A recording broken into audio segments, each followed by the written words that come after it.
exclusão do imposto de renda e do INSS retido na base de cálculo. Aqui eu tenho muito pouco a dizer, embora eu sei que esse seja um assunto bastante importante. E por que eu tenho pouco a dizer? Porque nós temos aqui decisões do STJ, o caso não está pincelado para repetitivo, acho que ele vai ser pincelado para repetitivo. Por enquanto, as decisões do STJ aqui de relatoria no RESP 1.902.565 do Paraná, de relatoria da ministra Sucete Magalhães, todos sabem e conhecem essa decisão, ela tem basicamente considerado que não se deve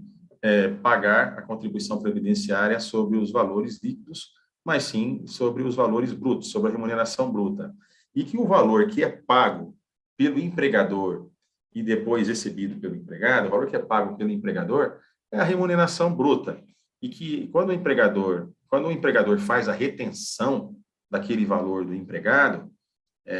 assim que define o STJ, essa retenção é feita no plano jurídico como um responsável tributário, que o empregador se torna, mas aquilo que o empregado já recebe já é o salário como um todo. É o que ele vai oferecer a tributação. E, ao invés dele próprio, empregado, oferecer a tributação, ele oferece, mas quem faz a retenção disso é um terceiro responsável, que é um empregador, que não haveria aqui um valor de imposto, seja de imposto retido na fonte ou de contribuição previdenciária descontada do empregado, né, que deveria ser excluído da base de cálculo da contribuição previdenciária, né, ou seja, ser excluído do salário de contribuição, porque quando o empregador paga, ele paga o valor total, e isso é remuneração. Essa é uma discussão que eu, particularmente, tenho orientado aos meus clientes, ingressar judicialmente para evitar a modulação de efeitos, os efeitos da modulação de efeitos, acaso venha a ser modulada, favoravelmente ao contribuinte, mas é uma discussão bem diferente das do desconto, só resguarda somente o nome desconto ou retenção, mas bem diferente dos descontos que nós analisamos em relação ao vale-refeição, ao vale-transporte, e que deve seguir um outro caminho por outras premissas conceituais. Eu queria só frisar uma coisa aqui. Além de entender que esse caso vai ser pincelado para repetitivo e a relevância dele para o contribuinte, acho, primeiro, ele não se confunde com o que foi levantado em relação à sua coincidência com o tema 69, da exclusão do ICMS da base de cálculo do PIS e da COFINS. O STJ rechaçou esse argumento, eu concordo plenamente, acho que não é um argumento, acho que não é uma discussão igual, porque nós não estamos falando de tributo sobre tributo, mas de delimitação do aspecto material da imposto de incidência da CPP, da contribuição previdenciária patronal. A única ressalva que eu faço, para a gente refletir junto, sendo o fato gerador da contribuição previdenciária todo o pagamento ou creditamento feito pelo empregador ao empregado com natureza retributiva, ou seja, em contraprestação ao trabalho, nessa hipótese, vamos pegar só a retenção em relação à contribuição previdenciária. Quando o empregador faz o pagamento para o empregado, ele faz o pagamento total, mas ele é colocado na condição de responsável tributário. Então, ele paga para o empregado e já descontando na qualidade de responsável tributário esse valor do empregado. Então, uma parte que ele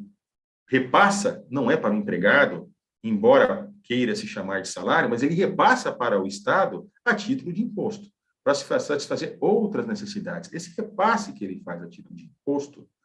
poderia ser base de cálculo da contribuição previdenciária dele, empregador, se, obviamente, ela o foi, porque primeiro passou lá pelo patrimônio do empregado e eu só sou um agente retentor, eu entendo que sim, porque ela é uma remuneração. Né? Eu apenas sou um agente retentor. Mas, se eu entendo que esse empregador, quando assume a condição de responsável tributário, agente retentor, diretamente com o Estado, ele tem um pagamento que já desde o início, ele sabe que é um pagamento para o empregado, remuneração, e o outro para o Estado, retenção. Eu não chego aqui a formular algo completo, mas eu acho que é importante refletir nessa relação jurídica entre o empregador e o Estado, enquanto há uma retenção aqui, e, portanto, uma responsabilidade tributária de um terceiro, porque a responsabilidade tributária já é sabida desde o início, e essa situação da natureza da responsabilidade tributária, e é uma pergunta, ela geraria alguma deformação na natureza do pagamento feito pelo empregador ao empregado, a ponto de se poder dizer que aquele valor pago ou creditado no que diz respeito a esse aspecto não seria em conta da prestação, mas seria diretamente para o Estado, através de retenção, e, portanto, não teria natureza salarial? É uma questão que eu faço, que deve ser, dentre outras questões também que tenho visto, e não vou ter tempo aqui de poder refletir em uma a uma, ou trazer para os senhores e para as senhoras uma a uma, mas que eu acho importante que a gente traga e reflita em conjunto e leve isso para as discussões. Acho que esse é o ponto fundamental nessa discussão, que vai ter, provavelmente, um capítulo muito importante ainda, e quero lembrar uma coisa, que nós estamos falando cada vez mais de processo repetitivo